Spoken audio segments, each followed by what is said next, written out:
Hey, hockey fans, TBOS is 13-3 here with top shelf guest, former Eveleth Gold Bear, Air Force Academy Falcon, and current Executive Director of Minnesota Hockey, Joe Delich.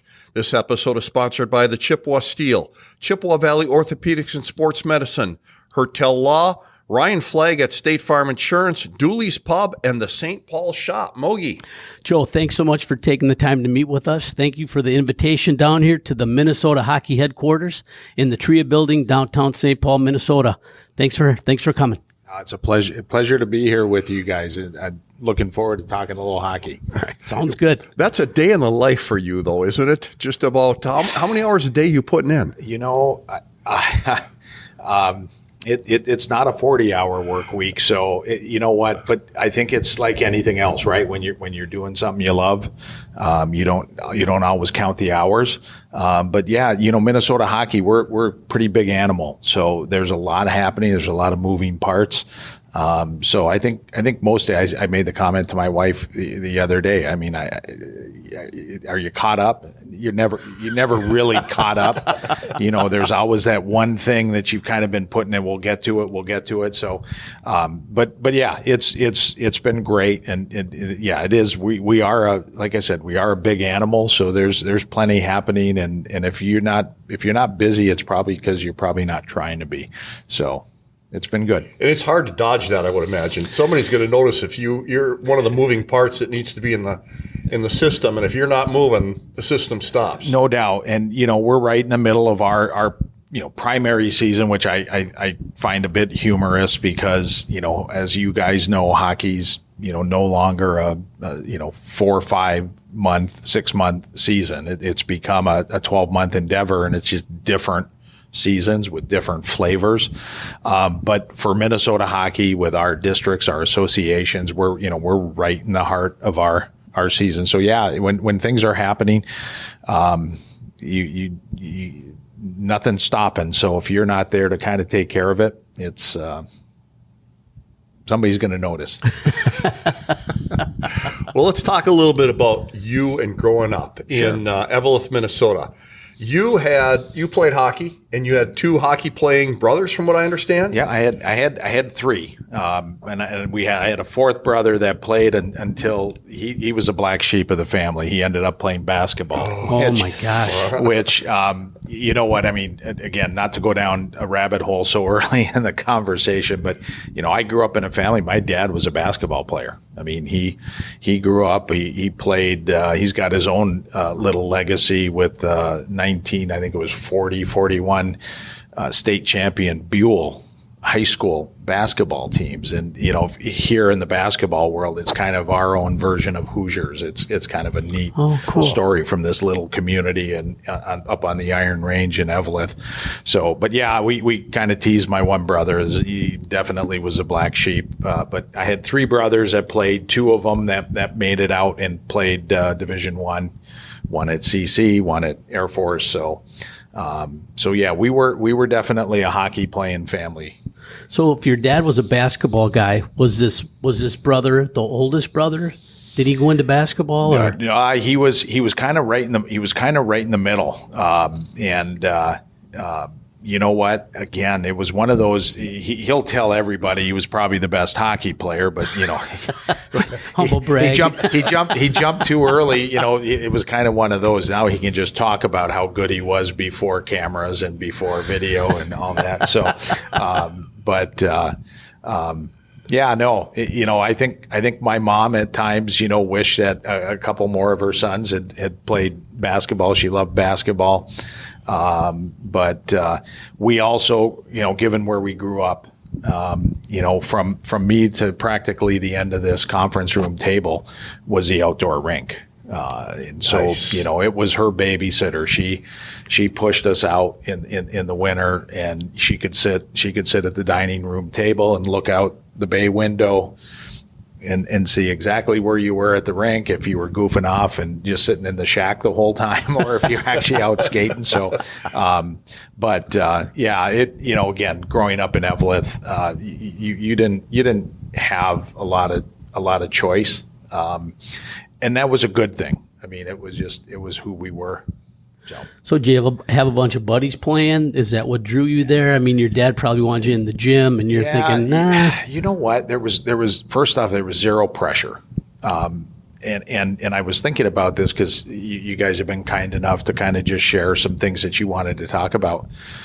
I don't remember a time I didn't play hockey. Like I don't have that recollection. I can kind of remember getting my first pair of gloves from my Uncle Joe. It was an old pair of Bobby Orr gloves, and then you were styling. Yeah, my uncle Sergio Gambucci up in Grand Forks, an Eveleth boy in the Hockey Hall of Fame. But we go up in the summer, and that's where I get my skates from Colburn's up in Grand Forks, because Uncle Sergio worked there in the summer. He was a teacher, and you get the good deals, so Mom would bring you up to get those. But honestly, like, those are some of my recollections. I couldn't tell you the first time I put a pair of skates on. I mean, I think I always had them, because as soon as Mom and Dad could dress you up, push you out the house, again, we were at the rink, and so it's really like it's just all I knew. So, who were some of your rivals in high school? Virginia, and Virginia.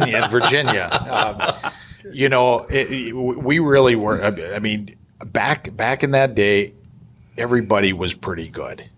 Okay. Some were really good. So, playing in the Iron Range Conference, Virginia, Hibbing, Grand Rapids, Greenway, International Falls. I mean, they all had really good clubs, and we battled through squirts and peewees and bantams. And so, you know what, you kind of grew up, and that was back in the day where we didn't have all the summer hockey. We didn't have the spring and fall. So you kind of grew up in your little world, in your community, and you grew to, I say hate, but you grew to hate these teams. You had some real, animosity between, these towns and these teams. And, but Virginia by and far was our nemesis. We were 3 miles apart. Oh. They were about 3 times the size of Eveleth. They were our rival, which is interesting today, because as you may or may not know, Rock Ridge became the Wolverines. Virginia. Yeah, the Hatfields married the McCoys, and there's still some folks. I know some of them personally. There's still some folks that struggle with that. But I kind of going back to what I talked about. Today now, my kids that are going through it, they play 11 months out of the year, 12 months out of the year. And they play so much summer, fall, spring hockey, and they play with everybody. So, you get to know the kids from Edina, and you get to know the kids from Prior Lake, and you get to know the kids from Shakopee and all that. And so you go to any high school game now, or Bantam game or Pee Wee game, there's always 3-4 kids at the end of the game standing, talking, hugging. In my day, if there were 2 guys standing at center ice after a game, chances are they weren't hugging. Yeah, fists were coming. So chucking knuckles, baby. So it's changed. Everybody kind of knows everybody, and I think that's good. But yeah, back then everybody was a rival. So when you talk about, I know hate's a really strong word. Let's say you dislike them intensely, but you're probably playing football against those same guys, and baseball or whatever, running track. So every season it's a new season, new sport, but same guys basically, right? And here you are going head to head. Yeah, no, you were, and back then, most of my teammates, myself, and the guys we played against, they were 2-3 sport athletes, so you're right. Friday nights were football coming up against them, golf, tennis, baseball, whatever the sport, so yeah, you were constantly kind of getting thrown in front, and, up there, for us, we were probably all fighting for the same girls or something in Virginia on a Friday night. And, but it's funny, I had probably just as many guys reach out to me from Virginia when I got this job as I did Eveleth. because over time, you kind of, all those, we graduated and we kind of grew up a little bit, and you look back at all those guys and you're like, God, why did I hate them so bad when I was a sophomore, And again, hate's a strong word. I think when I use that, what I really would point to is it really probably was an indication of the competitiveness of Iron Range, whether it was hockey, football, you name it.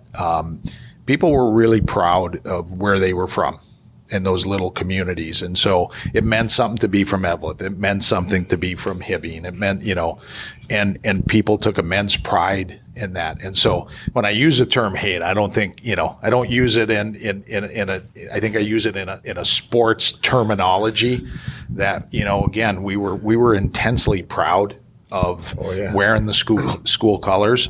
And you know what? When Virginia got the best of us in football, when hockey came around, that was your chance to get back at them. Dang right it was. So, So again, great for me. I look back. I mean, I feel very blessed, to have come up in that sort of era, that background.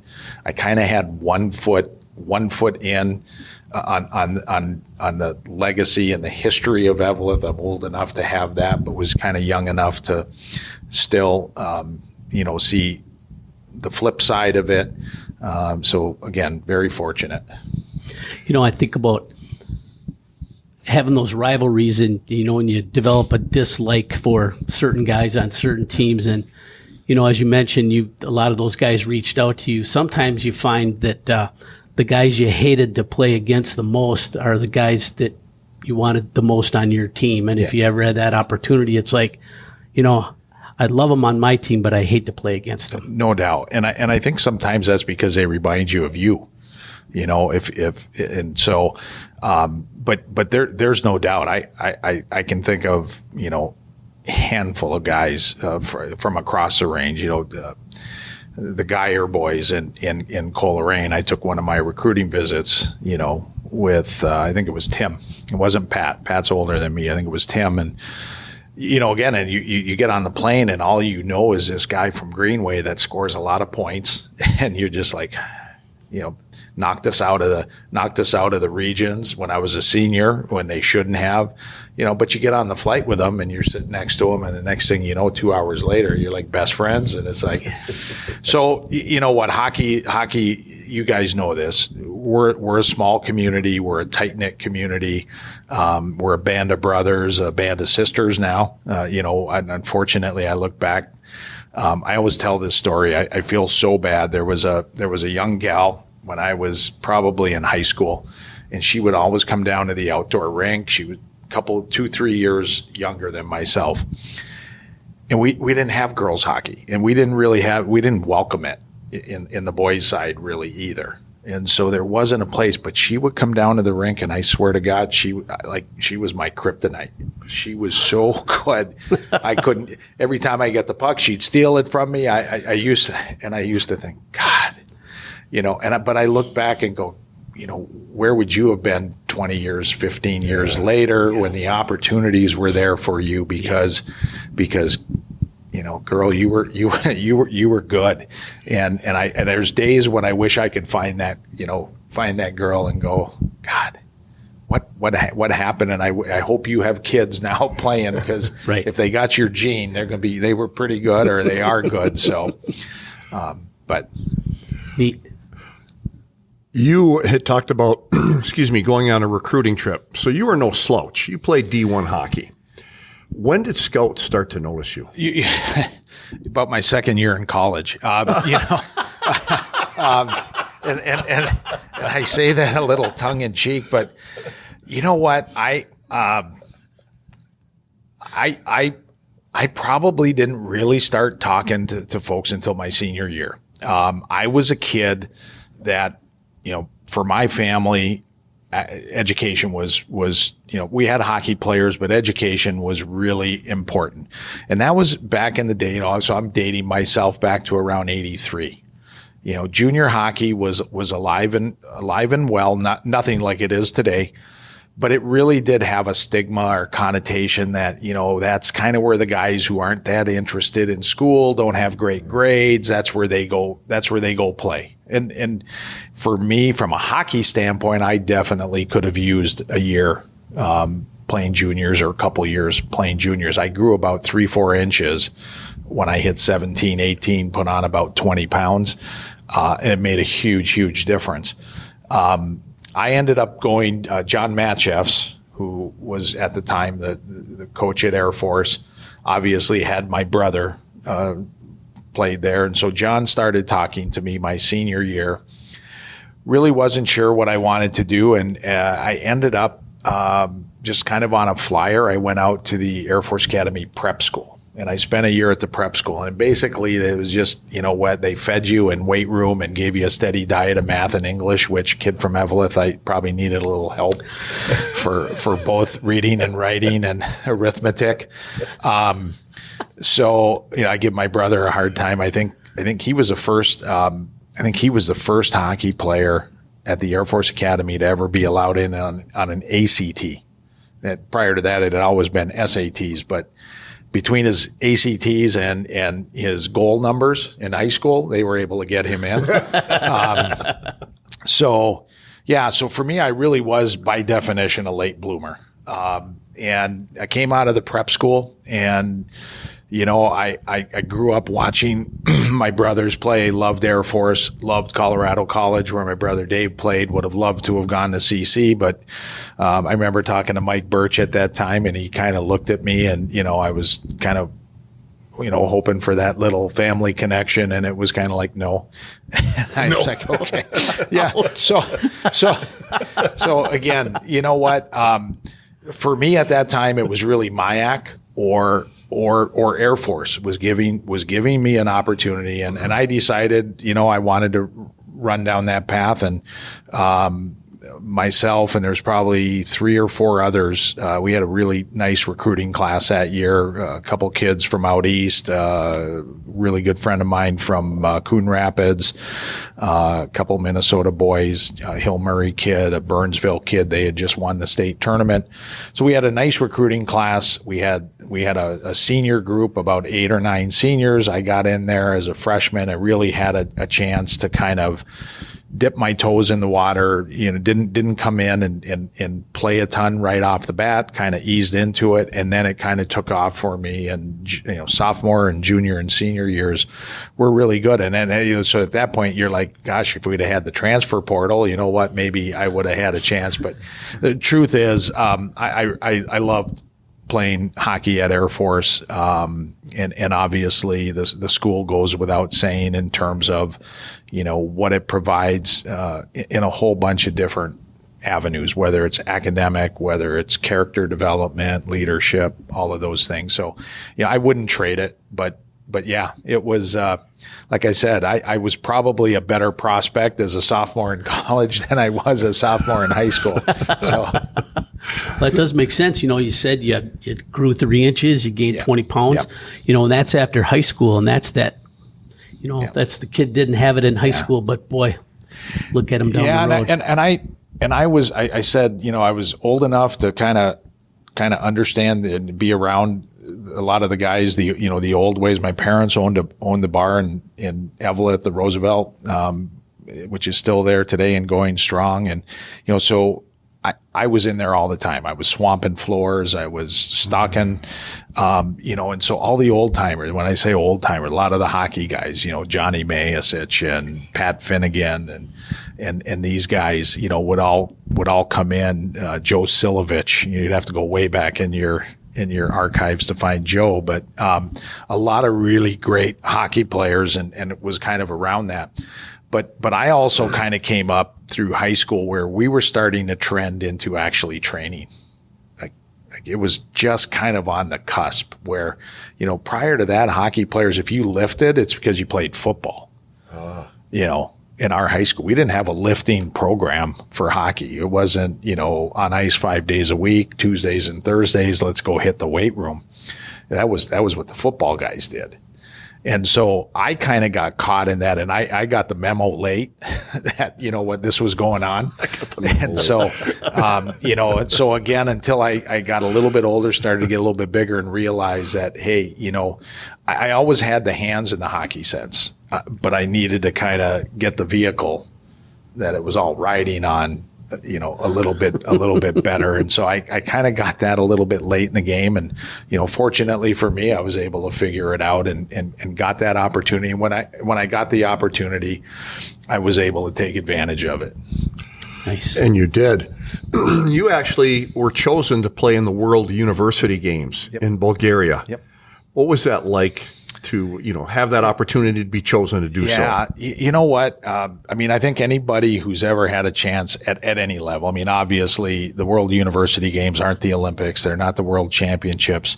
But I think anyone who's ever had the opportunity to put on a USA jersey and go play in international competition and represent would just tell you it's pretty magical. It's really special. And so to have that opportunity, for us, it was basically that team had been chosen from college kids that were essentially eliminated from the tournament. So this happened to occur while playoffs were going on for WCHA and CCHA and all that. So, but just again, kind of being able to don that jersey and represent, and coming from the Air Force Academy where, there's a bigger picture to anybody going to the Air Force Academy. I was a couple months away from graduating, being commissioned as a second lieutenant, and going to serve the country. Again, being able to do that was without a doubt it was a cherry on top for me to be able to kind of go out that way, because that was really my last competitive hockey. So wearing the Air Force jersey, you're pretty much representing the United States every time you go out to practice, you go out to play anyway. But then you get the USA. It's a big deal. Yeah, it really was. And it, again, even just, being able to represent the Air Force in a service academy, we never took that for granted. It really was something special. And you know what? I happen to be fortunate enough, my brother, who started in 73 at the Air Force Academy, you were kind of coming off the heels of Vietnam, and the military was, the military had different camps. Some people really didn't like it at that time, and some people were pretty staunch supporters. By the time I got there, and now you see, my father-in-law is a Vietnam vet, and, saw a lot of things that people shouldn't have to see, especially at 17 or 18. And I always tell him, and reach out on Veterans Day and thank him for his service, and thankful because he got to serve at a time when, people didn't appreciate the sacrifices you were making and the way you were treated when you came back in 69 or 70. I look at my time in the service, and I look at how service members are treated today. And, it's free meals at Denny's and discounts all over the place. And, we're going to honor the military with we just had ours in Andover.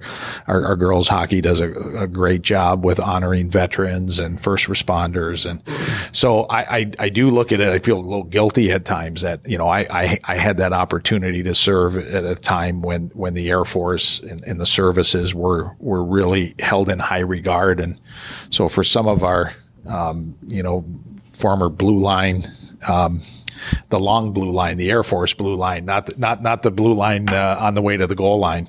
When I look at how some of them were treated, I'm always doubly thankful because, they made some incredible sacrifices, and I sometimes wish were able to do more, or to go back and rewrite history, which obviously we can never do that. But yeah, which is a big thank you to you and all the veterans that have served in whatever capacity that is. Yep.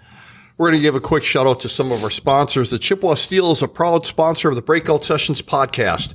If you're looking for a great night of hockey, a Steel game is the place to be. You can find their schedule online at chippewasteel.com or by following their social media pages at Chippewa Steel Hockey. And Chippewa Valley Orthopedics and Sports Medicine has been committed to the healthcare needs of patients in western Wisconsin since 1954. The orthopedic surgeons and trainers serve many area schools. Their success and reputation as an outstanding orthopedic clinic can be attributed to the teamwork of friendly, knowledgeable physicians and staff who have put Mogi and I back together more than once. And Hertel Law, the law firm you want on your side, focusing on criminal defense and personal injury. Harry Hertel has been obtaining results for clients in the Chippewa Valley since 1981. When you need legal help if injured or accused of a crime, call 715-832-4330 for a free in-person consultation. Mogi. So, Joe, after your playing career ended, you spent some time coaching and recruiting at Air Force. Yep. What are some of the challenges that Air Force faces when recruiting top hockey players? Well, the first and probably most obvious is you have to be a U.S. born citizen or at least have to have a social security number. So that ruled out at that time, Canadians typically, Euros. So that was kind of the first thing. It limited the pool a little bit. And then secondly, we are kind of an Ivy level type school. So grades, right there. First thing you ask, soon as you saw a kid that you liked, the first thing you wanted to find out, good student, not good student, and then, find out, are they up here? Are they in a gray area that we might be able to massage them in, or, forget about it. Just never going to happen. So we always had that kind of challenge. And obviously the military, the service commitment, and even prior to that was, coming to a school where you were going to give up some freedoms. The academy has evolved. Again, kind of, if I look back over the last 30, 35 years, freshmen, didn't see a lot of outside the walls. They were very restricted. The military training was more intense. And over time that has kind of softened a bit. But a lot of kids would look at that, I don't want to wear a uniform every day. I don't want to be in the military. And what I found is if we could get an opportunity to get in the house and sit down with a kid, sit down with parents, and really start to talk about, what it was. The Air Force Academy is, at the end of the day, it's still a bunch of 18 to 22-year-olds trying to figure life out. A lot of them come with a bit of a pedigree, whether it was academically or whatnot. But honestly, there's so many different walks of life at the Air Force Academy. I was not a stellar student at Eveleth High School. Eveleth High School was not like going to Phillips Exeter Academy, or a high-end prep school somewhere. But the academy is such a unique place. And if you had the opportunity and you had kids and parents, and again, I recruited parents as much as I did the kids. Oftentimes because, a parent is looking at, the value of an Air Force Academy education. They're looking at the opportunities afterwards, and that's what they can see. And then sometimes you have the kid that I just want to play in the NHL. And again, we are who we are. We're Air Force. We weren't recruiting the top blue chip kids. So it wasn't like, we were losing kids to Michigan or Minnesota. That wasn't the type of kid we were recruiting. We had to, kind of find maybe a little more of that diamond in the rough. Sometimes we were able to take kids a little bit younger, where we knew if they went out and played in the USHL for a year or two, they're gone to a bigger school. And so we kind of had our niche that we had to find. And now today, we're seeing kids come out of the academy. Will Gavin just graduated, playing in Utah's farm system in the AHL. A couple other guys, so the Air Force has also evolved over time where they realize with athletes, they can allow those kids to go and play and pursue their sports. And in return, they kind of put them into the reserves, and then they use them more on the marketing side in the reserves for recruitment and stuff. You got these professional athletes now, that, you know, they realized they can have a great value to the services.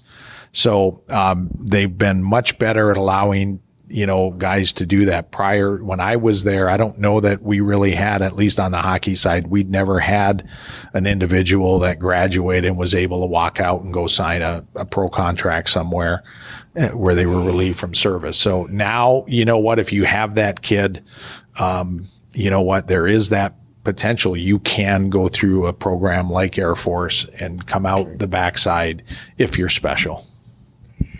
Your resume doesn't stop there, though. You served an assistant at CC, scouted for the Sioux Falls Stampede, coached at the U of M, model camps, coached youth hockey for 10 years. Which one do you like best? You know, at the end of the day, I love the scouting and recruiting piece probably more than anything. I do like the coaching, and I do like the behind the bench. But at the end of the day, and honestly, when I was at Air Force, working for Frank Serratori and Scotty Owens at CC, that really was kind of, they looked at me as kind of the GM.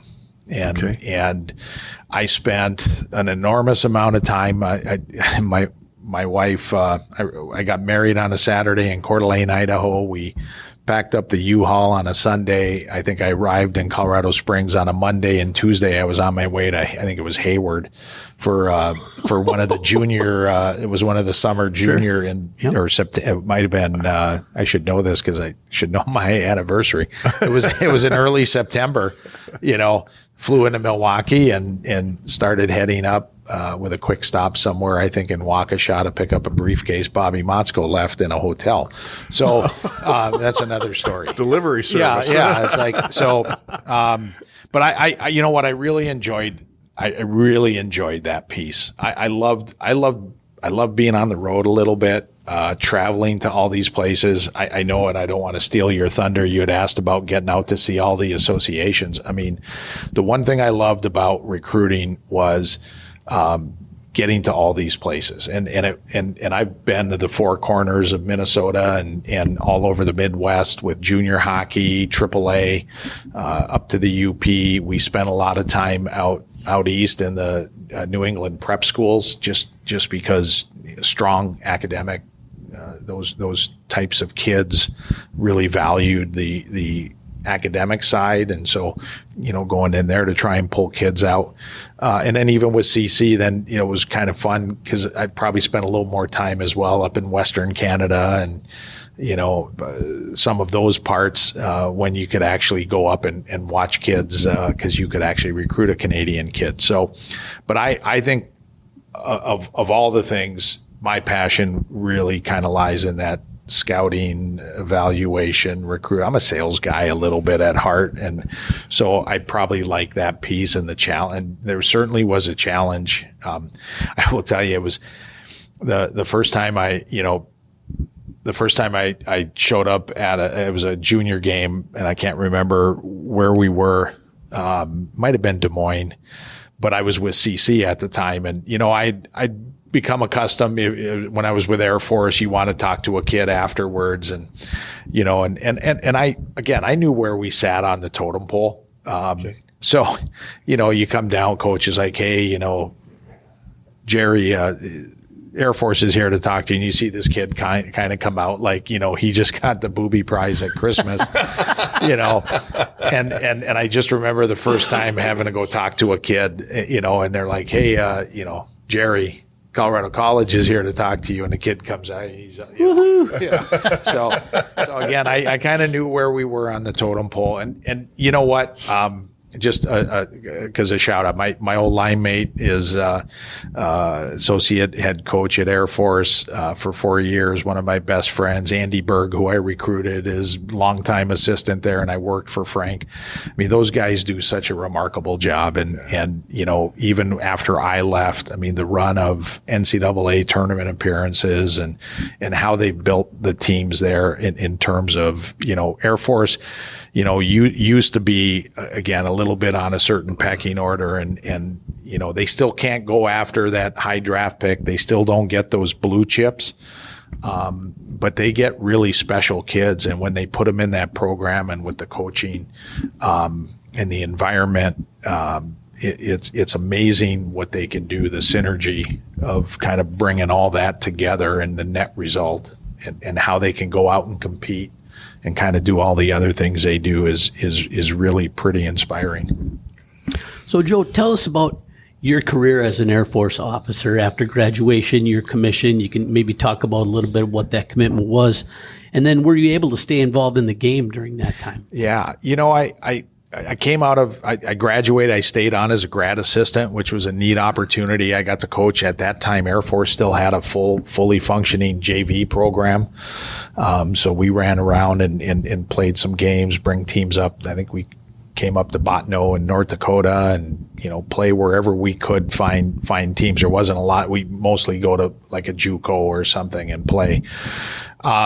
And then I kind of just jumped right into it, ended up in Strategic Air Command and realized, okay, this is different. I think we were in the first Iraq War. I showed up in Omaha and, was there for about 3 weeks, and the guy told me to cancel Christmas. You're getting deployed over to Iraq, and about 2-3 days before I had to go, he kind of came back and said, yeah, you got dumped. They wanted somebody with more experience. So, and I was just fresh into my career field. So, but it became very real at that point, what we were doing. And I was kind of that guy, and I used to use this in my recruiting spiels. I was kind of that guy that was going to go get the education, do my 5 years, and I was gone. I'll get my master's degree, help get the Air Force to help pay for that. And at the end of the day, I was about 4 or 5 years into it, had an opportunity to go get stationed in Alaska. I'm like, I was having fun. And so I did that. And the next thing you know, I met my now wife up there. I had the opportunity to come back and coach at Air Force. I spent the next 6 years coaching. The Air Force Academy sent me back to school full time to get a PhD in sports management. Wow. So, I had 7 of my 20 years in the service were directly involved with hockey and sports. And then things happened. I remember my first day of class for my PhD program. Driving, I was living in Colorado Springs, driving up to Fort Collins, and I'm listening on the radio, and it was 9/11.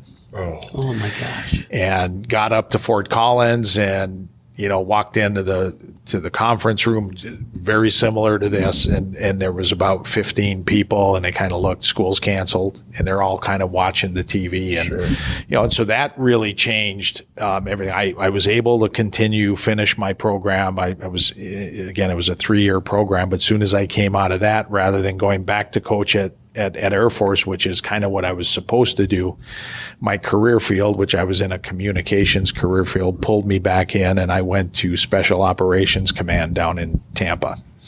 And that's where I would end up spending my last 4 years in the service while we were kind of in the fight. So you get reminded in a hurry when you're in the Air Force that, there's times we're kind of in a little bit of it right now, a little bit of a lull where we don't have a lot of deployed service members. But, as soon as a balloon goes up, you kind of get reminded real quickly why you're there.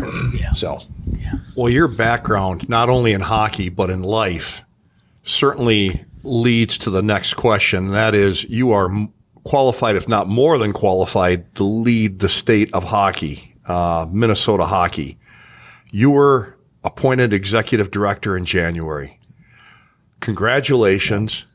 And what was the reason? What was in your gut that told you you wanted to apply for this job? Yeah, you know what? I ended up, as I kind of told that story, so it kind of took me I got off my path a little bit with coaching. And then, as many things in life happen by accident, I ended up working in the energy sector and in big, heavy industrial power generation and spent almost 12 years doing that. And it's great because it helped, it helped me, and my kids, be able to do things for them and my family. But I always had this hockey background. I always had this kind of sport management background. I spent some time as an adjunct professor teaching, so that always was there. So when the opportunity, came up for this position with Minnesota Hockey and kind of that opportunity to marry up sort of my business background, my hockey background. I am a product of Minnesota Hockey.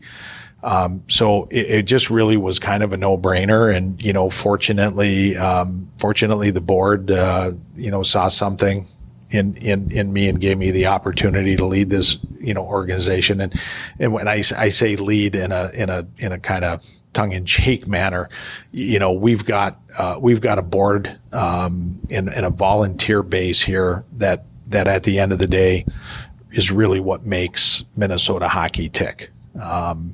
I think I saw a statistic the other day. We were looking for some numbers and just kind of looking at where Minnesota sits in terms of its participation. And right now we enjoy kind of being on top. And you look at Massachusetts, slightly below Minnesota. But what really stood out to me was when you looked at the number of volunteer coaches and just volunteers.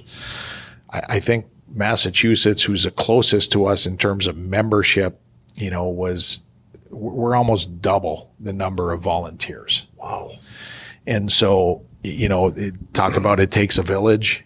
State hockey. It really, it's not just that we have so many kids and adults participating, but it's also the incredible support, the infrastructure that is kind of there to help support that.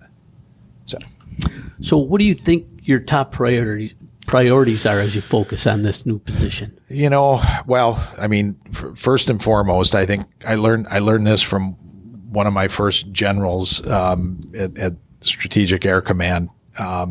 If you're not working the boss's priorities, you're working the wrong priorities.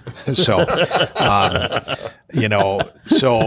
so I like to think that, I take my marching orders, kind of from the board, our president and our board of directors. I think we all have a common goal here right now, and that is to kind of preserve our community-based model of hockey. We can sit here all day long and you can talk about the accolades of Minnesota has more kids in the NHL than any other state. Minnesota has more kids playing Division I and Division III hockey than any other state. Minnesota has more kids, more females playing Division I and Division III hockey than any other state. And the list goes down in the participation numbers. How did we get there? Well, you know what? It is part of our fabric and the community-based model. And I think a lot of people do understand what that is, but our community-based model is first and foremost, it's rooted in the fact that, these old Iron Range mining towns, that adopted hockey in the early 1900s in 1918, 1919 through the 20s and 30s, and then it proliferated down through Minneapolis and now out to the Four Corners. Community-based ice rinks is really kind of at the heart of this because one, it helps keep the game affordable. Because most community-based ice rinks operate with a different paradigm than those ice plexes, those 4-sheet ice plexes that are a for-profit business. So our ice rinks many of which, again, most of which are owned by communities, they treat them much the same way they do a playground or tennis courts. They're not a revenue producer. It's not necessary, but it's part of that community. It's a value add to living in that community. It's something that the community shares.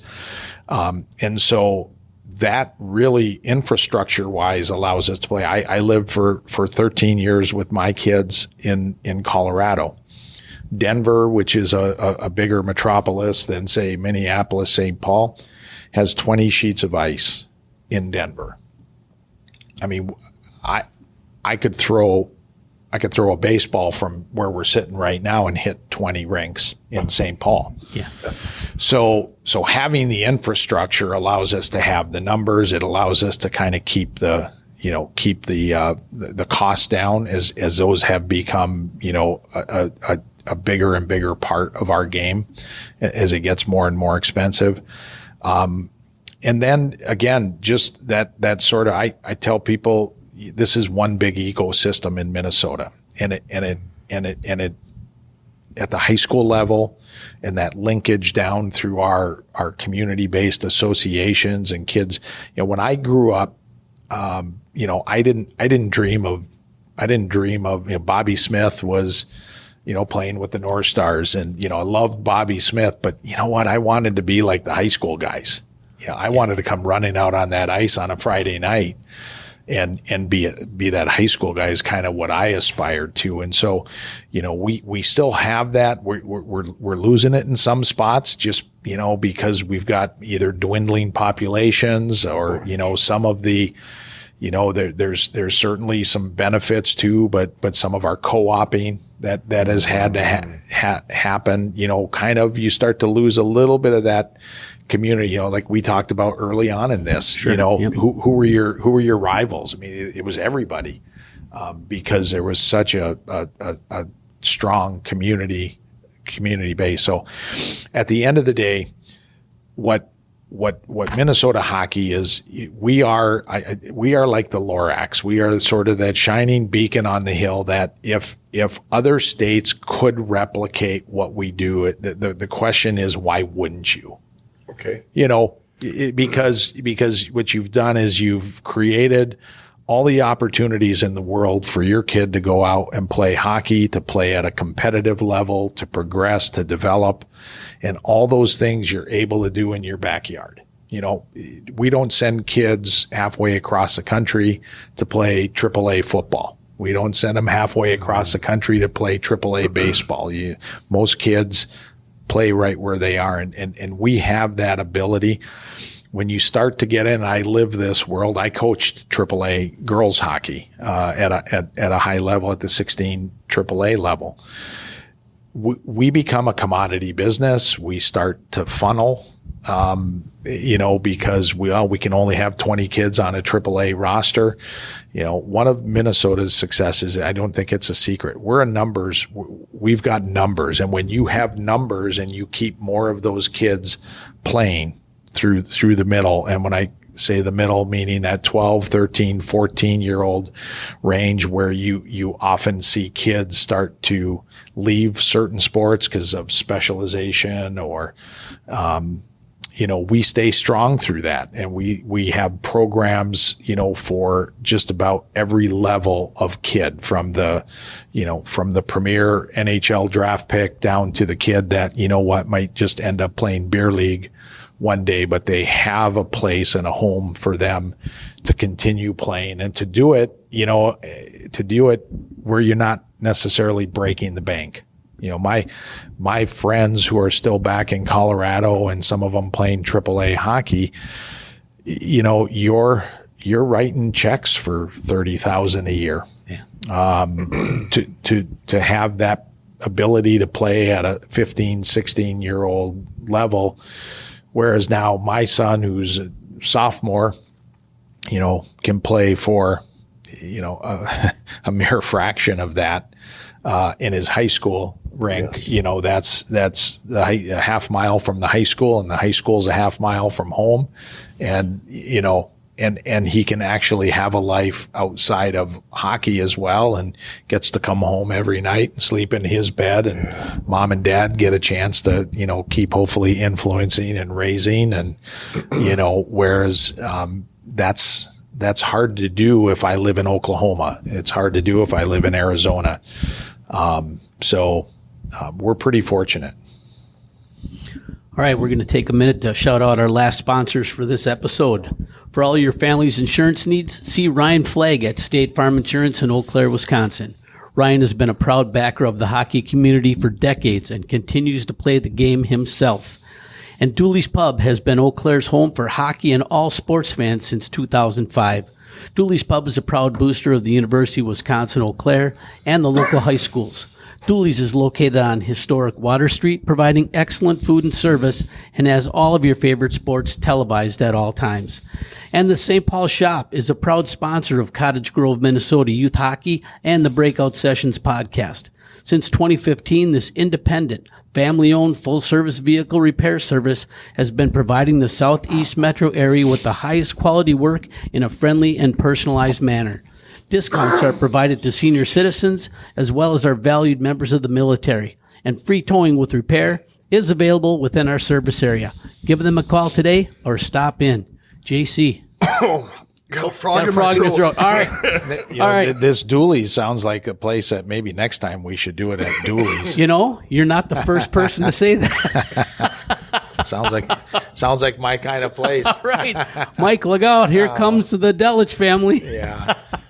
So, what does a day in the life of the executive director of Minnesota Hockey look like? I'm sure you're changing hats every once in a while here. You know what? That's probably one of the things I do enjoy, and probably because I'm a little bit ADD.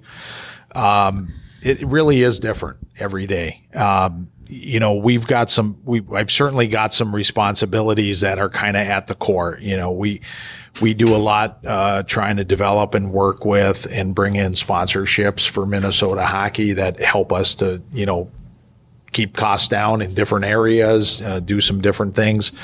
But every day is a little bit different. You open up that email and it's like, what's the crisis du jour? Or, you talked about it earlier, how, a lot of people are sitting on things and, they need an answer now, not tomorrow. So I like that part of it. It really is. Sometimes it's putting out fires. Sometimes it's, we need to do a better job getting information out. I mean, I think that's kind of one of the things that I have, sort of taken on since I've gotten here. I think with Minnesota hockey, and every organization evolves, and we're not a big staff. Our paid staff we've got 5 members. So after that, Minnesota hockey is run by our volunteer. And that's why I kind of like to give a shout out, because they really do yeoman's work, to keep Minnesota hockey going. But from our end, a lot of what we do is try and communicate with, whether it's our players, our parents, and provide education, whatever that education is. It might be about development. It might be coaching. It might be, we do, unfortunately, we're not immune to bad behavior, whether it's players or oftentimes, unfortunately, parents.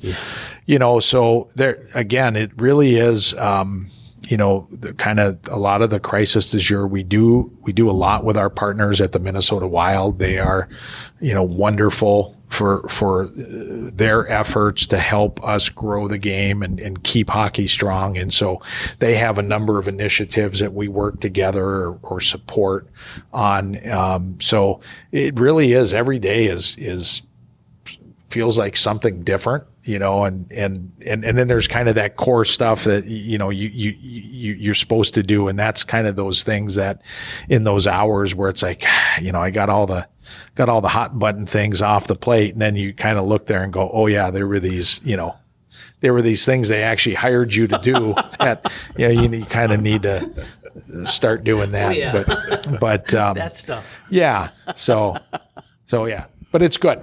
It really is good. player safety is always at the top of everybody's list. And I don't know about you, but when I grew up playing, body checking seemed to start at a very young age and continued up through high school. Yep. USA Hockey has a different dynamic on that. Can you tell our listeners or help us understand what the new dynamic is, and do you ever see that changing in the future? Yeah, I mean, this one has been, I think this one probably gets discussed as much as any topic in terms of it just kind of has a yearly spot on the agenda every time you go to a USA Hockey meeting. I would say this,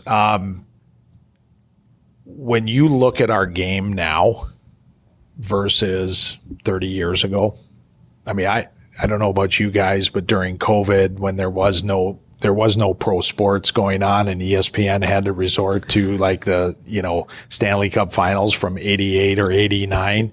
But I'm watching Gretzky and I'm watching Messier and I'm watching Paul Coffey. And I'm like, God, he's not handling the puck that clean. The passes aren't as crisp as I, remember growing up. The skill level, the specialization in our sport and the skill level has created a game that I don't think any of us could have imagined 30 years ago. True. When you watch, and this is going to sound bad and this is not demeaning, but when you watch bit players in the NHL doing some things that, back in my day, that would have been the really special kid that was doing that. And now, third, fourth line guys, you look at the skill level there, it's not the third, fourth line, that I remember. That was the one thing we talked a little bit about, getting that opportunity to play with Team USA. My last game was a third place game against the Russians, which we lost 4-3. But I just remember playing in that game, and it was everything at that time that we thought about the Russians. They're 6th D, they're 12th forward. They all handled the puck the same. It wasn't like this big drop off, and that's kind of where our game is today. So that being said, to kind of get back to your question about the physical play, I think the style of play has changed. Our game is still, our game is still very physical. It's violent art to some extent. There's still the big hits. There's still that. But I think what we've seen is and it kind of starts at that highest level and it kind of works its way down. We've seen a little bit of a de-emphasis on, the big hits and all of that. And some of it, quite frankly, is a really good thing because we talk about player safety. We talk about the concussions, all of those things. As we implement it right now, USA Hockey has said body checking doesn't show up till Bantams. Used to be Pee-wees. Yeah. But I will tell you a lot of what USA Hockey is also doing is, and we'll take this all the way back to squirts, and we'll take this really into the 10U and 12U for the girls. There's still a place for things like angling, body position, minus the, I'm finishing checks. I'm putting the full force and weight of my body into yours, up against the board or an open ice hit. So, you know what? We are really working hard. And when I say we are the state's affiliate of USA Hockey and we're taking, the guidance out of USA Hockey and bringing that down. We really are working on, teaching.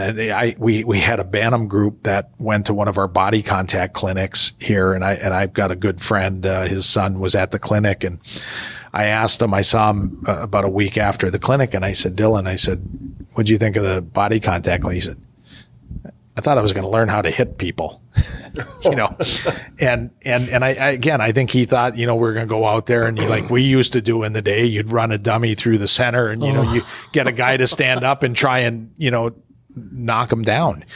And again, it's really changed. It is about body position, puck protection, angling, all these things. I used to teach my players,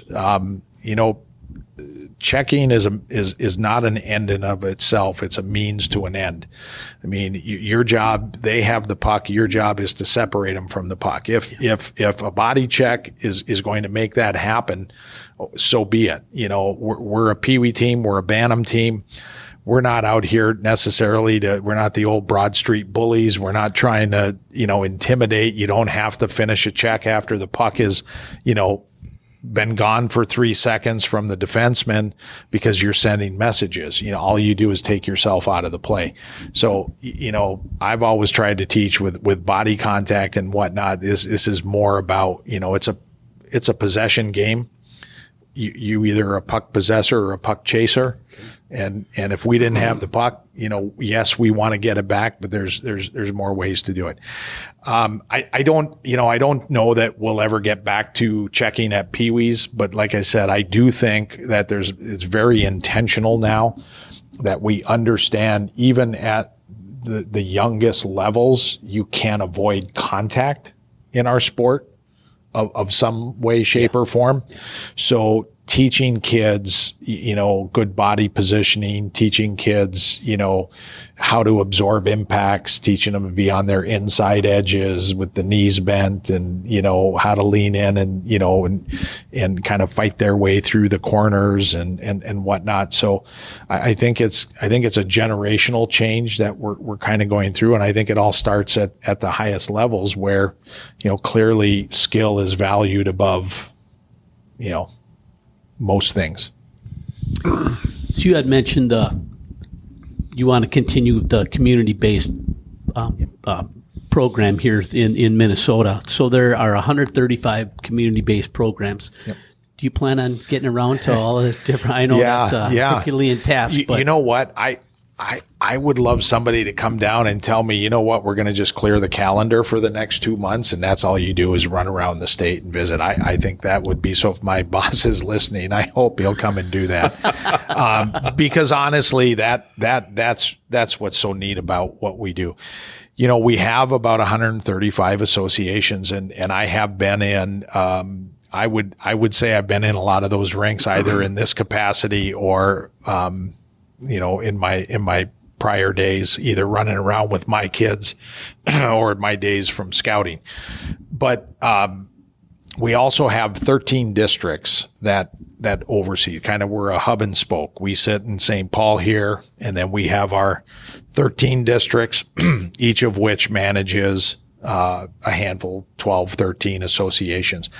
And they're all very unique. And so what I am trying to do is get out to all of our 13 districts where the associations will come for their board meetings. So, District 1 as an example is probably one of our most unique districts. It's right here in St. Paul, Northeast Minneapolis.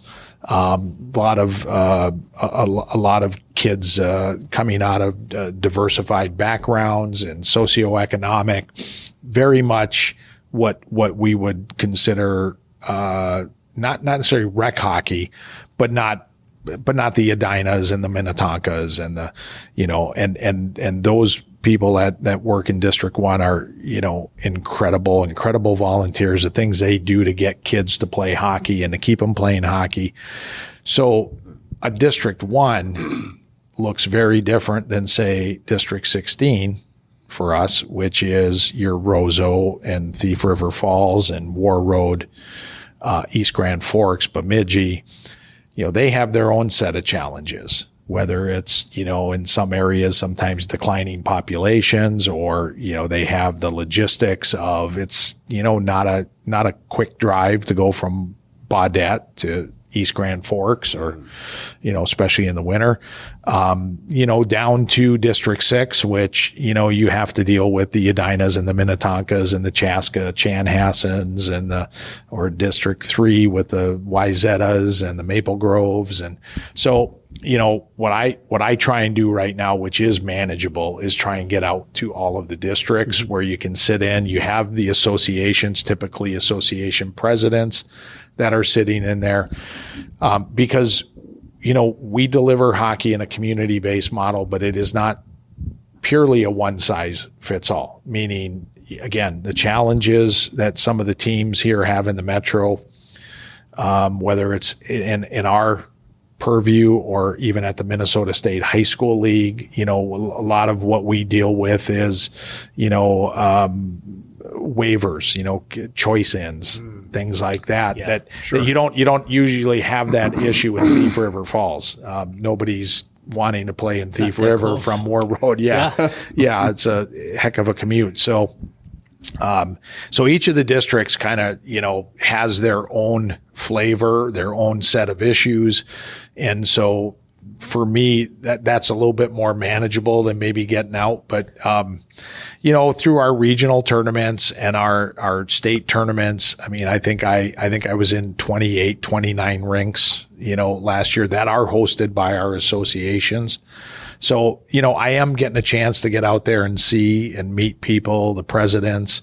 But yeah, right now it's probably more through the district level, again, unless I can just get cut free and, that's a lot of traveling. Be a roadie for 2 months. Yeah. And I didn't expect that you would be able to do that in 1 year anyways. Okay. Yeah. It's coming up on your first year anniversary, but maybe over time. Yeah. No, I hope so. I hope so, because they are our lifeblood. We are, if nothing else, we are grassroots. And that's kind of where, we're gonna live or die is what happens in our communities. We talk about membership growth and all of those things.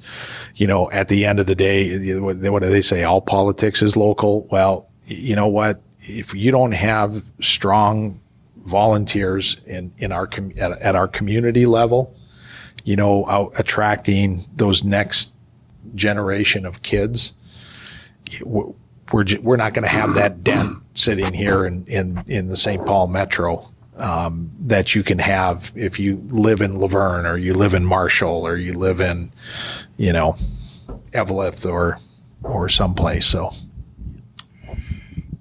Mogi and I grew up, playing multiple sports. At the youth level, at least, do you think that kids should try to spread their athleticism, or are you kind of an individual that hockey should be played year-round? Oh, gosh. I 100% believe kids should be diversified. Kids should play multiple sports. And look, I'm the executive director of Minnesota Hockey. We have programming 12 months out of the year. I jokingly said to Pat Kelleher, who's our USA Hockey president. I know Pat used to coach with Pat in Colorado Springs youth organization. I said, when is USA Hockey going to come up with a dead period? But the reality of it is, Pat kind of chuckles, and I'm sure Pat's kind of old school a little bit too. But the first thing he'll say is, you tell that to all the ice rink owners, that we're going to stop playing hockey for a month, because you talk about an ecosystem. This all kind of feeds itself, right? The rinks need to be healthy because people need to play in them. They have to have programming, not 6 months out of the year. They need it 12 months. I think some people might say you talk out of both sides of your mouth. I really do think specialization is something that has happened in the game that I don't know that long term it's always great for the game. There's a lot of studies out there about, whether it's repetitive use, injuries, some things that we're seeing with kids, as they get into their, late teens, that have, been a direct result of being in a pair of skates or, being in a pair of sneakers. And it's not just hockey. When I recruited Andy Berg out of high school, he was an all-conference hockey player, baseball player, and football player, quarterback, and all I could see was all of the upside that existed in this kid. Sure. when he puts the football down and he puts the baseball down, and focuses on hockey, and you put them in the weight room and all those things. And I think sometimes, and I think back to my scouting and recruiting days, you take a kid now that's all they do is play hockey. You watch that kid at 17, 18, and you start to wonder, is there what else is left, right? Because you've already, outside of maybe Mother Nature jumps in and adds something to the mix, but you start to take, these athletes that's all they're doing.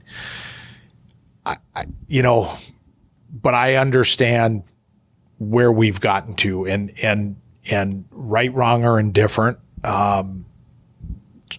training and developing and doing something 11, 10, 12 months out of the year has almost become a necessity, depending on what level it is you want to peak at.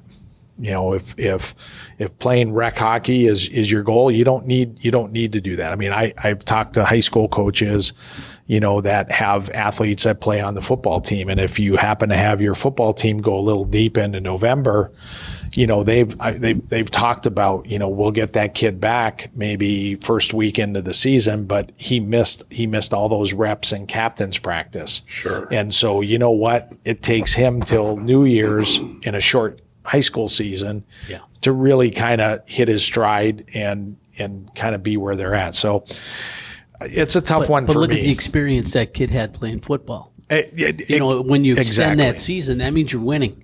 And boy, something to be said for winning no matter what you're doing. No, right? I'm a romanticist when it comes to this. I love multi-sport athletes.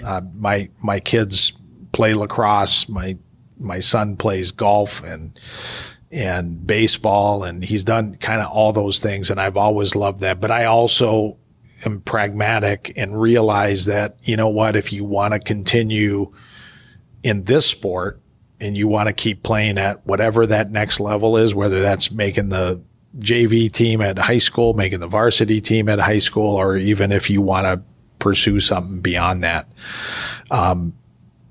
you can't do it anymore if you're not putting sort of those extra hours in, and oftentimes those extra hours directly compete with those, other sports. Yeah. And so I wish it wasn't that way. Again, but perfect world, right? But again, I'm also pragmatic, and there are some kids that are still able to do that, but it's becoming harder. I think it's becoming more rare, at some point, I guess my opinion of it really doesn't matter because the truth is it's our reality, and it's what you need to do, again, depending on what your goals are. And what you need to do to get there. So I got one last question for you. Mogi might have some more, but if you had to take a guess, how many kids are playing hockey in the state of Minnesota? I should know this number really well. I want to say about 50,000. 50,000. Yeah. That's awesome. Yep. Boys and girls. Yeah. What's the old saying? If your kid's on ice, they're not in hot water. Yeah. So. Yeah. I guess I just had one more question. And it involves the U.S. American Development Model. Yeah. The hockey model. Yep. Came out in 2009. Yep. What are your thoughts on player development since the introduction of this model? I remember it well because at the time I was working with Serving the American Rinks, which is basically a trade education organization for ice rinks across the country, and it's housed out of USA Hockey. And I remember being at that USA Hockey meeting when they were kind of adopting ADM, and I remember all the Minnesota people going, "We're never going to do that." I'd go back to what I talked about earlier about when you look at our game today and the skill level in our game. I mean, ADM was kind of born out of that. It took a lot of research, at looking at how young athletes develop.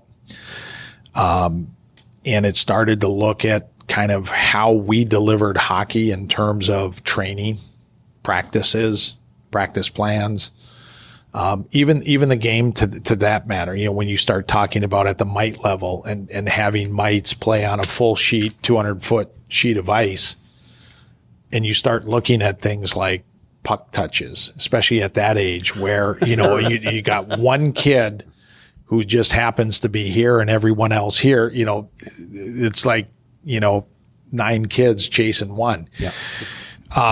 So I think ADM, and I think first off, a lot of people don't understand it in exactly what it is. But at the end of the day, it really is developmental programming, training, practice plans, etc. that sort of take what we know about hockey, you know, what we think we know about hockey. It takes what we know about youth and their development, both physically, mentally, and it takes a lot of the best practices from some places that really do hockey well, as you know, places like Finland and whatnot. And it kind of marries up science with you know, a little bit of the history, et cetera, to kind of give a path to allow what I would call a proper development cycle for young players. But it's really quite necessary because, you know, back in the day, and I'll use my own brother as an example. You know, he could score in a phone booth, but his knock was always his skating. You know, I think he's a little slow of foot or whatever was kind of the knock. Well, there was a place in college hockey for him, you know, in 1978, and he did really well with it. That kid never makes it. That kid, he can't even get on the track now. Like if you can't get around the track at 180 and keep up, like your skating will keep you out. You don't see those guys anymore that just, you know, they great goal scorer, you know, but the feet just aren't there, or you know, there's certain, because your third and fourth line guys now, you know, move so well, handle the puck so well. Yeah. So again, the ADM and the foundation and the skill development piece of it, you know, you have to have all those things to be able to play at the next level, and then the differentiators that come in are, you know, the intangibles. You know, what's your hockey IQ? You know, what's your compete level? How well do you see the ice? Those kinds of things. You know, what did Mother Nature gift you with? How hard are you working in the weight room? You know, strength. You know, those kinds of things. Where, you know, the different. But there's kind of this sort of you know, minimum entry fee anymore to even get in the conversation. And I think that's where ADM helps to bring a lot of that along. And then once you have that, then you know, the discriminators become a little bit what you want to put into it. Yeah. Sometimes what you're blessed with, you know, what you want to work at. Although you have your own ideals in Minnesota hockey, you're essentially kind of strapped to what USA Hockey blankets you with. So are you able to, I don't know, is there a gray area where you're allowed to stretch things out if you see something that you think you can develop a program better? Yeah. You know, I would even say this, and I used to have this discussion with a lot of the ADM guys at USA Hockey that I coached with in Colorado Springs with the Tigers youth organization. And when you get into it, there is a lot of latitude. There is that gray area you're talking about. ADM is not, you know, ADM is not so, you know, you must do the, I mean, there are some fundamental premises behind ADM, no doubt. But it also allows for what I would call those gray areas for coaches to be creative. And the truth is, we have more resources today than we've ever had for coaches, so that, that hockey dad or that hockey mom that, is now coaching, they have access to so much that we never had access to, unless you happen to know somebody, right? You happen to know, Frank Serratori, and I remember, when I laugh now because, everything's online, but, up in the office, there's that big 3-ring binder, and, the goal, the holy grail back then was to get Miami of Ohio's drill book, because Miami of Ohio, notoriously, they ran like 14 weeks of hockey camp in the summer. They were augmenting salaries, I guess, but that was always kind of the joke was, you wanted that drill book, but right now there's so many great resources out there for coaches, practice plans, drills. I think there's plenty of gray area for coaches to be able to, sort of play within some real fundamental boundaries that ADM kind of establishes, that kind of allow you to have a little bit of both. Oh, wow. I guess I lied. I do have one more question, Sure. and that is, are you finding it difficult to recruit referees and coaches? Right now, I would say our numbers are really good for referees. That's good to hear. That being said, it can ebb and flow. I think a little bit of that, some of our leadership that we have right now, they do a phenomenal job in this area. Our attrition rate for young referees, it isn't as good as we'd like it to be. And some of that is for, a young person that, is 15, 16, they're not, they've got other things to do. They're going to move on and go places. But, I think that question in my mind goes really, the underlying question is, abuse of officials, whether that's from coaches, whether that's from parents. It's certainly something that we deal with. It's certainly something that we have to better educate. And we have to have we have to have, here, I think we have to always maintain a high standard of what's expected. And a lot of that for us, we look to coaches, for that, because I think coaches more than anybody in the rink have the ability to sort of, tip the masses, if you will. I've seen it 1,000 times myself as a coach in youth hockey and at other levels. The coach becomes irate, the coach is out of control, and then all of a sudden the parents in the stands see that as sort of a license to, I'm gonna join in your outrage, and all of a sudden it bubbles over, and the next thing you're going, geez, I remember coming out of games in Colorado where, my wife would be like, oh yeah, so and so's dad and somebody from Boulder, got into it in the parking lot. And it's like, so, we've got to really, that's a huge, and it's an emphasis, not just for Minnesota hockey. It's, that's in general, parent behavior, and it's not just hockey, it's other sports. Parent behavior really, I think, drives a lot of, there's a lot of people that are like, I don't need this. So it's parent behavior, it's coach behavior. We expect a lot from both of those groups.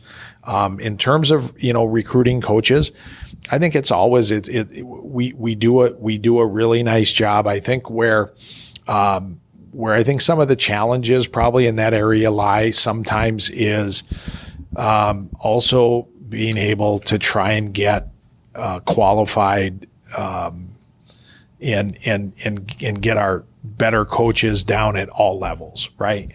You know, sometimes it's easier to get that AA level and get that, you know, that Matt Cullen, you know, come in and help coach the AA. You know, oftentimes it's that B1 team that, you know, those kids, you know, because if history tells us anything, don't rule out that B1 kid, you know, because over time, you know, that USA Hockey years ago realized they stopped having a 14 national camp because they realized 60% of those kids never made it back to 15s, you know, just because of the maturation process and this. Yeah. I mean, so, you know, I think if I'd leave you with anything like from what Minnesota hockey does really well, and these are things we got to do at the boys level and we got to do at the girls level. Don't make the funnel too small too quick. And what I mean simply by that is when we start picking winners and losers at the 10U, at the 12U, at the Pee-wee, at the Bantam, and you don't allow kids to develop in their kind of time frame, sometimes you get to that, you know, that place at that high school level or even beyond where, you know what, the kid got snuffed out too early in the process, got discouraged too early in the process, and never had that chance to fully develop, and in some cases leapfrog, you know, the kid down here. And so, you know, I'm always, you know, I'm about opportunities and creating programs that allow everyone to develop at their pace. But my fear and you know, this, we'd have to go into a second podcast to start talking about this, you know, but that's a little bit what happens, unfortunately, with AAA hockey is, you know, we start getting back to the, you know, 13U level with AAA, and kids start to get sort of pigeonholed into I'm a AAA player or I'm not a AAA player. And some of the kids end up walking away, or, you know, they don't get maybe the full developmental opportunities. So, yeah, I think that's such a huge part of why Minnesota does so well at putting out so many good kids is we keep more of them playing longer. And when you have the numbers like that, it's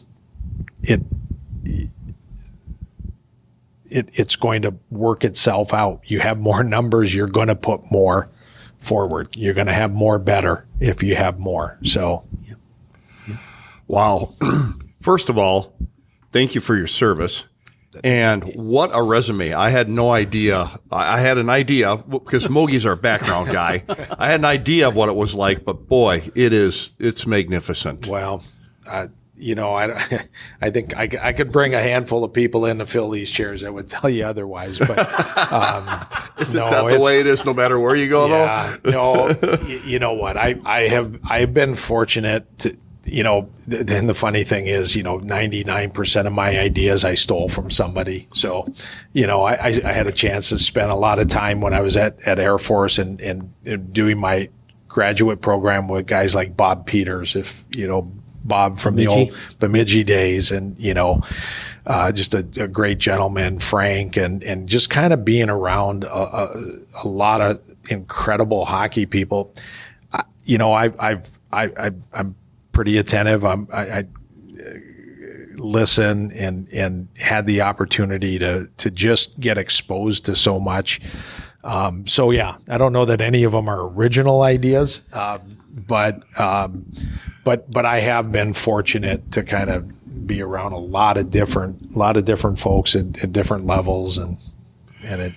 Well, it sounds to me like you're smart enough to steal the good ideas. So, and thank you for being so generous with your time today. Oh no, my pleasure. My pleasure.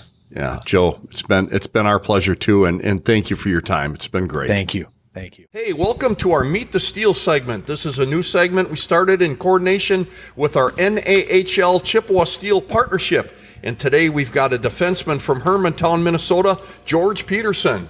This is great. We're at the Chippewa Ice Arena. They just got off the rink after a feisty practice, so we're hoping he still has some energy for us. I sure do. Thanks for having me, guys. Absolutely. All right, you're welcome. So, are you the grinder type in the corner, or you get the elbows high and the guys are scared to go in there in the corner with you? I do try to mix that in a little bit. I try to do a little bit of everything. But yeah, I mean, yeah, I have been trying to work on putting a little more edge into my game. So yeah. That's good. As a defenseman, you need to do that. That's right. How's your first breakout pass? It's always flat. Oh, that's what the forward's like. That's right. Tape to tape, nice and flat. That's Yeah. good. First pass is one that matters. That's Yep. true. That's true. All right, are you a guy that gets in front of the puck for your goalie a little bit? Oh, for sure. Oh, yeah. Yeah. Well, I mean, yeah, like you said at Hermantown, I mean, we had those foam pucks, like not super soft, like hard enough to shoot, kind of hard, but we'd always do the foam puck drill. So we'd have coaches just ripping it at us, and we'd have to get in front of it. So that's where I learned how to block shots. A little different with the real puck, though. Hurts. A couple of spots you get hit there. That's yeah, it's nasty. It feels like a frozen mallet. Someone hitting you with a frozen mallet. Anybody that you've come up against this year that he's winding up from the point, and you're like, oh, this isn't going to be good. Yeah, I mean that big guy on Wendigo, he's got a ripper, that's for sure. He brings it, huh? Oh yeah, yeah. Right. Is that kind of the team that you guys get up, get your gear up most for? Your biggest rival? They're rolling right now, and they're right down the road. So yeah, I would say that's probably our rival at this point. Yeah, a couple Wisconsin teams going at it. Yep, That's good. Right. So tell us about growing up. How'd you get involved in the game of hockey? Where'd you play your youth and high school hockey? And yeah, so I grew up like 100 yards from the Hermantown rink, and they got all the 5 outdoor rinks. They got going there. All the dads in the community volunteer their time, which is just awesome. They all put together those great rinks, and yeah, I mean, I spent my whole childhood on those rinks because when I was growing up, I had me and 3 other brothers, and we'd just walk over there. Oh, nice. Just with our bags on our shoulders. And yeah, we just rip up those outdoor rinks, and that's kind of the culture of Hermantown, just outdoor rinks. We all just grew up just going at it. And yeah, I mean, and my dad was the assistant high school coach when I was little, so nice. I kind of idolized all those high school players. I always wanted to play for that high school team, and I'd spend time in the locker room, feel like I was a cool guy, and yeah. So that's kind of where my love for the game started. How'd you become a defenseman? Well, I mean, when I was mites, squirts, I think everyone wanted to be a forward, but I don't know. I was always maybe kind of one of the better skaters. So, in squirts, my coach just put me back on D because I could skate backwards. Yeah. And so, yeah, I kind of just stuck with it. I guess. Stuck with it. Nice. Yeah. How did your journey begin and end here in Chippewa Falls, Wisconsin? Were you scouted? Were you drafted? How'd that work? Well, no. I was actually in Fairbanks, Alaska for the Ice Dogs last year, and and my brother Henry, he was here for the first couple months. He just left a couple weeks ago for the high school season. Okay. He went back to Hermantown. He's a senior, so he actually tendered here when I was in Fairbanks, and then in the off season they traded me here. So How'd you like that?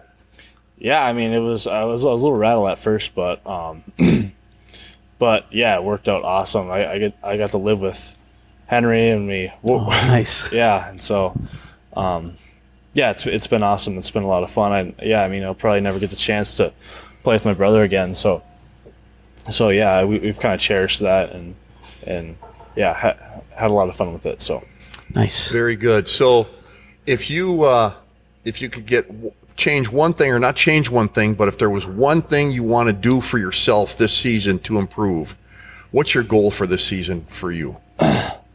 Yeah, I mean, I do want to work on my defensive side of my game, and be really tenacious and hard to play against, and well, like you guys were talking about block shots, be like hit guys, throw an elbow here and there. I just want to be nasty to play against, and maybe turn to my mean side a little bit. Does that come naturally to you, or you got to turn that switch on when you hit the rink, or what? It really doesn't. I kind of got to turn it on. I kind of got to pick a guy and get pissed at him, and and then just I seem to play harder when I'm mad. So okay, good to know. George, this has been a great little discussion, and I can tell that I don't want to be on the ice in the corner with Absolutely you. not. Absolutely not. All right. George, thanks a lot for being on the show. We truly appreciate it.